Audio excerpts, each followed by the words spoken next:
राधे राधे प्यारे भक्तों, शाम सदस्य चैनल में आप सभी का स्वागत है। आज हम आपके लिए लेकर आए हैं पौष मास का 15वां अध्याय। तो आइए सुनते हैं। पौष मास का हर जीवन में उजाले एक संदेश लेकर आता है, जो अंधकार से मिटाकर सत्य का मार्ग दिखलाता है। धर्म और तप भक्ति के बिना जीवन अधूरा है, और पौष मास इन सभी गुणों को अपनाने का सुअवसर प्रदान करता है। ओम आदित्य नमः।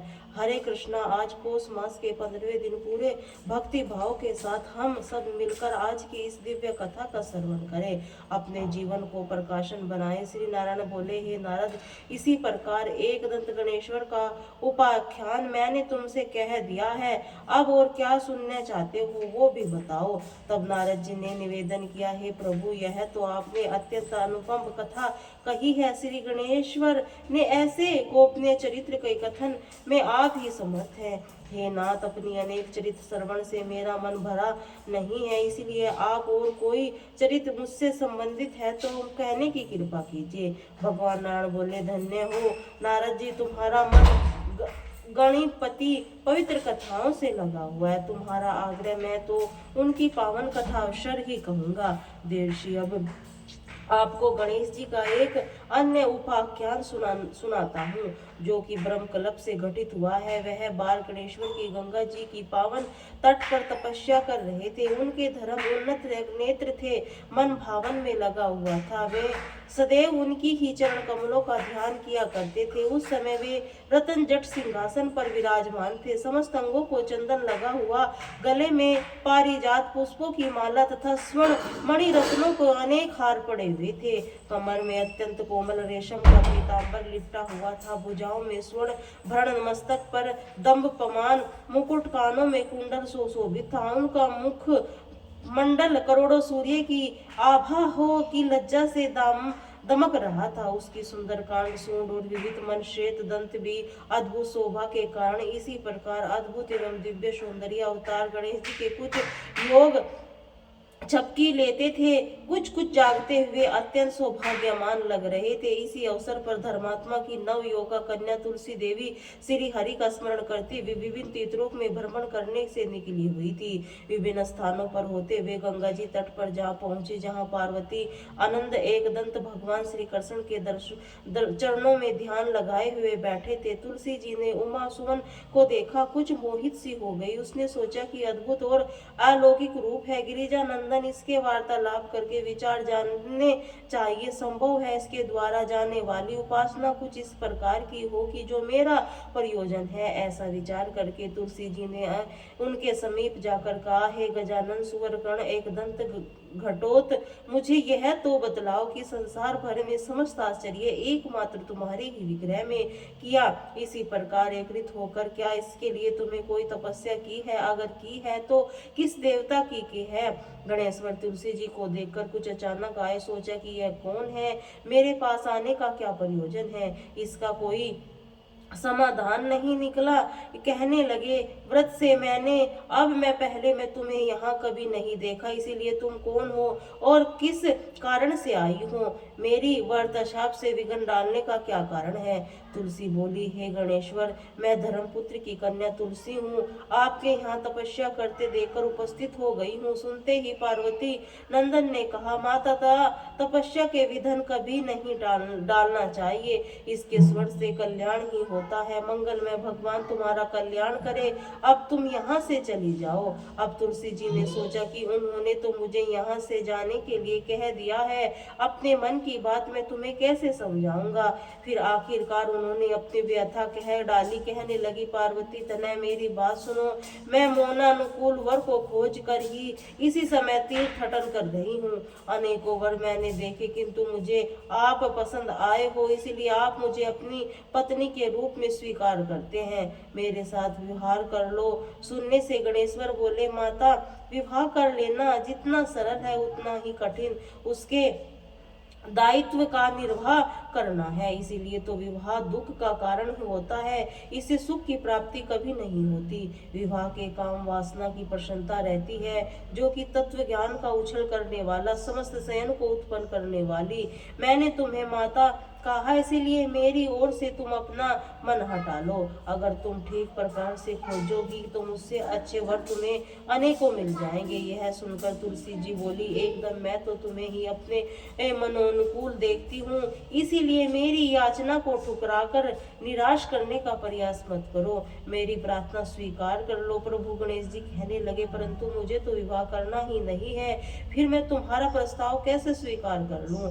आप कोई और वर देखो और मुझे क्षमा करते हुए मेरी ओर से अपना मन पूरी तरह से हटा लो, ये ऐसी से आपका कल्याण होगा। तुलसी को गणेश जी की बात बड़ी बुरी लगी। उन्होंने कुछ रोष पूर्वक कहा, उमानंदन, मैं कहती हूँ कि तुम्हारा विवाह तो अवश्य होगा, मेरा ये वचन कभी मिथ्या नहीं होता। तुलसी प्रदन साप से सुनकर गणपति भी शाप दिए बिना नहीं रह सके। उन्होंने भी तुरंत कह दिया, देवी तुमने तो मुझे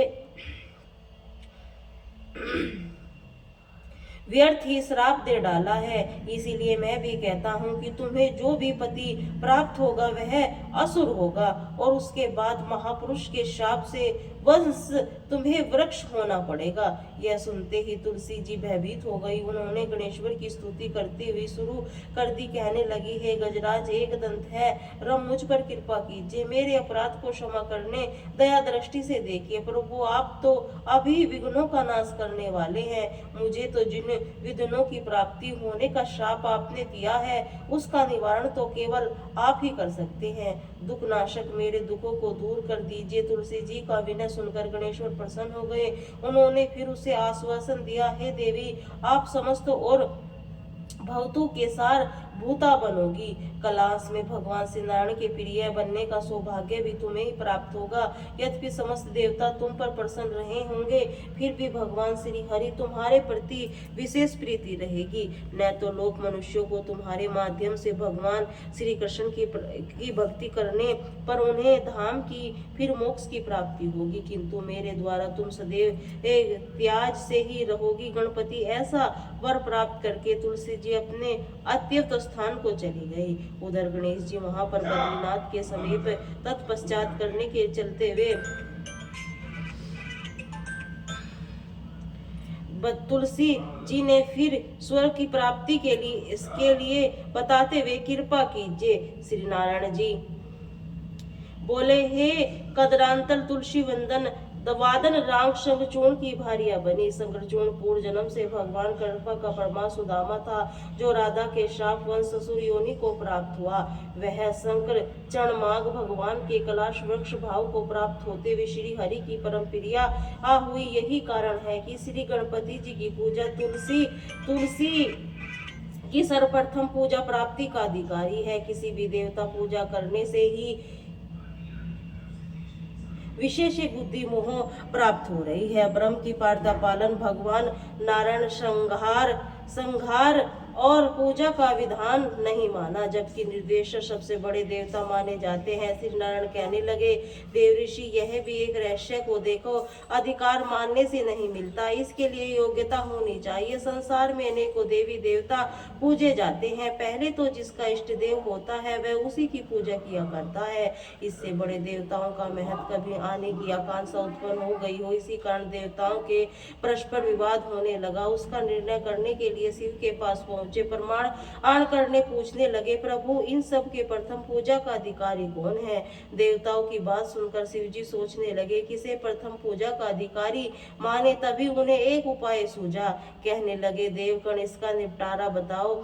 ये तथ्यों से होगा, इसके लिए एक प्रतियोगिता रखनी होगी। भगवान शिव के मुंह से ये बात सुनने से देवता गण उसका मुख देखने लगे। संकेत हृदय से सोचते हैं कि यह कैसी प्रतियोगिता होगी। शिव जी ने उसके मन के भाव ताड़ लिए, इसीलिए ये शांत भरे शब्दों से कहने लगे, घबराओ मत, कोई कठिन परीक्षा नहीं ली जाएगी। बस इतना ही कि अपने अपने वाहन पर चढ़कर संसार की परिक्रमा करो, फिर यही वापस लौट जाओ। जो सबसे पहले लौटेगा वही प्रथम पूजा का अधिकारी होगा। अब क्या देर थी, सभी अपने अपने वाहन पर चढ़ दौड़ पड़े। किसी का वाहन गजराज था, किसी का सिंह, किसी का भैंसा, किसी का मृग, किसी का हंस तो किसी का उल्लू, किसी का अक्षय, किसी का श्वान, अभिप्राय यह था कि वानों की विधिवत दर्शन इतने भी भले प्रकार से हो सकते थे उतने अन्य समय में नहीं। कार्तिकेय जी भी अपने वाहन मोर पर बैठकर चल पड़े। इससे सबसे गया बीता वाहन गणेश जी का था, जो कि मूषक जिसके चूहा कहते हैं। ऐसे वाहन पर बल भरोसे प्रतियोगिता में सफल तो क्या सम्मिलित होना ही बड़े हास्यास्पद की बात था। गणेश जी ने सोचा, छोड़ो, क्या होगा प्रतियोगिता में भाग लेने से, हम तो यहाँ बैठे रहकर ही तमाशा देखेंगे। तब गणेश जी बैठकर एक जगह पर विचार करते हुए अंत में उन्होंने एक उपाय सूझा कि शिव जी तो स्वयं ही जय जगदा आत्मा, यह संसार उन्हीं की प्रतिबिंब है, क्यों न इन्हीं की परिक्रमा कर ली जाए।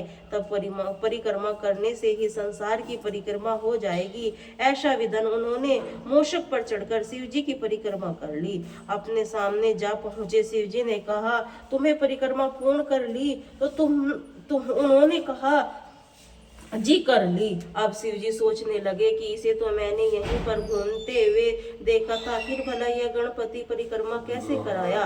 देवताओं का परिक्रमा करने वापस लौटना आरंभ हुआ। एक एक करके देवतागण वापस कैलाश पर आने लगे। उन्होंने वहां गणेश जी को बैठा देखा, उनका माथा ठनक गया। फिर भी हिम्मत करके बोले, अरे तुम विश्व की परिक्रमा करने के लिए नहीं गए क्या। गणेश जी ही कहने लगे, अरे मैं तो कब का यहाँ आ गया। देवतागण बोले, अच्छा, लेकिन तुमने तो तुम्हें कहीं भी मार्ग में नहीं देखा। गणेश जी ने उत्तर दिया, देखते कहाँ से, समस्त संसार तो शिव के विद्यमान है, इनकी परिक्रमा करने से ही संसार की परिक्रमा पूरी हो गई। नारायण कहते हैं, नारायण इस प्रकार गणेश जी ने अपनी बुद्धि के बल पर ही विजय प्राप्त कर ली। उनका कहना सत्य था, इसीलिए कोई विरोध करता भी तो कैसे। बस उसी दिन से गणेश जी की प्रथम पूजा होने लगी। आज की कथा में बस इतना ही।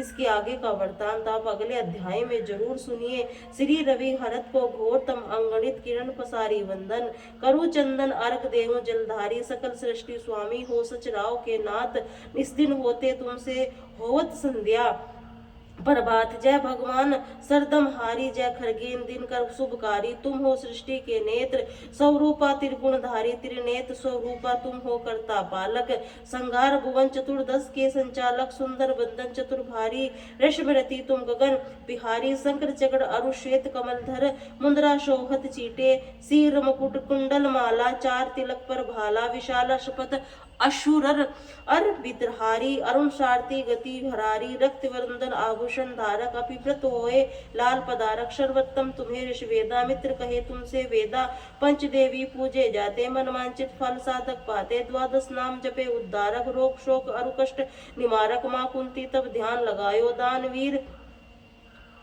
सूतकर्ण को पायो, राजा युधिष्ठिर तब जस गायो, अक्षय पात्र हो वन में पायो, शरण त्याग अर्जुन पूरा, दादित्य हृदय पायो, विद्याचल मार्ग में आयो, हाहाकार त्रिम को छायो, मुनि अगस्त गिरी गर्भ मिटायो, निज तब फल से विधन नशवायो, तब महिमा गाई सुमृंजय विजुर गराई, बरोक मथुर फल जाना, मुख से ली नहीं हो हनुमाना, तब नंदन शनि देव कहायो, पवन सुत सनि तीर मिटायो, यज्ञ पवित्र स्तुति की नी है, भेंट सकुल यदुवन की दीनी, सूर्य मुखु निरंतर रूप कृष्ण सुदर्शन धा, भानु स्वरूपा मनन होए ओमकारा, स्वरूपा मनन आत्मा अरु अकाल, स्वरूप दिगंबर तेज प्रकाश, उज्ज्वल रूप तुम ही आकाश, रथ दिगंबर करत सुमिरन अजलि नित्य, करत अपरण नित्य ताप हरण भगवन, ज्ञान ज्योति करता तुम भगवन, सफल बनावे आराधना गायत्री, जब सरल साधना संध्या त्रिकाल, करत जो कोई पावे कृपा सदा वही, चित शांति सूर्य कष्ट बाए, शुभकारी उपासना तुम शुभकारी, माघ मास शुक्ल सप्तमी, पावन आरंभ हो तो शुभ व्रत पालन, भानु सपत्वी मंगलकारी, शक्तिदायिनी दुष्ट हरि रविवासर को जो तुमको ध्यावे, पुत्रादिक सुख वैभव पावे, पाप रूपी पर्वत विनाशी, व्रज रूप तुम हो अविनाशी, राहुआन ग्रहित बनावे, ग्रहण शोरत को लग जावे, धर्मदान तब करते साधक, मिटते तब कृष्ण कीजे, दीर्घायु बल बुद्धि दीजे, सूर्य उपासक कर नित्य ध्यावे, रोग कोष्ठ की मुक्ति पावे, दक्षिण दिशा तोरी गति जावे, दक्षिणायन गोहरी कहलाकर, उत्तर मार्ग में तोरे रथ को उच्चारण, तब कहलाकर मन में वचन कर्म को पावन, शयन करता फल कालीपुत आराधना भरता दासन चिंतन करत जिस दिन घर तब त्या ध्यान धरियो कृपा भक्त तुम्हारी सूर्य भगवान ओम जय सूर्य भगवान भगवान जय दिनकर भगवान जगत त्रिनेत्र स्वरूपा तुम हो त्रिगुण स्वरूपा धरत सबको ध्यान ओम जय सूर्य भगवान सारथी अरुण है प्रभु तुम श्वेत कमलधारी तुम हो चार चतुर्भुजधारी अक्षसात में तुम्हें कोटि किरण पसारे तुम हो वेद महान ओम जय सूर्य भगवान भगवान उषा काल में जब तुम उजियारा चल आते सब दर्शन कर पाते फैलाते उजियारा जागत तब जग सारा करे सब गुणगान ओम जय सूर्य भगवान भगवान संध्या में भुवनेश्वर आते चल जा गोदन पर आते गोधूली बेला पर हर घर में आंगन में हो महिमा गान ओम जय सूर्य भगवान देव धनुज नर ऋषि मुनि वर भजते आदित्य हृदय जगते श्रोत मंगलकारी इसकी रचना न्यारी नव जीवन धाम ओम जय सूर्य भगवान तुम हो त्रिकाल रचेता तुम हो जग की आधार महिमा तप अपरंपार प्राणों का संचिन करके भक्तों अपने देते बल बुद्धि ज्ञान ओम जय सूर्य भगवान भूचर जलचर खेचर सबको प्राण तुम हो जीवों को प्राण तुम हो वेद पुराण बखान धर्म सभी तुम्हें माने तुम हो सर्वशक्तिमान ओम जय सूर्य भगवान भगवान पूजन करनी दिशाए पूजे दस्तक पाल तुम हो भवन प्रतिपाल ऋतु तुम्हारी दासी तुम शाश्वत अविनाशी शुभकारी शुभमान ओम जय सूर्य भगवान भगवान जय दिगंबर जगताला स्वरूप तुम हो गुण स्वरूपा दत्त सबू ध्याना ओम जय सूर्य भगवान ओम जय सूर्य भगवान।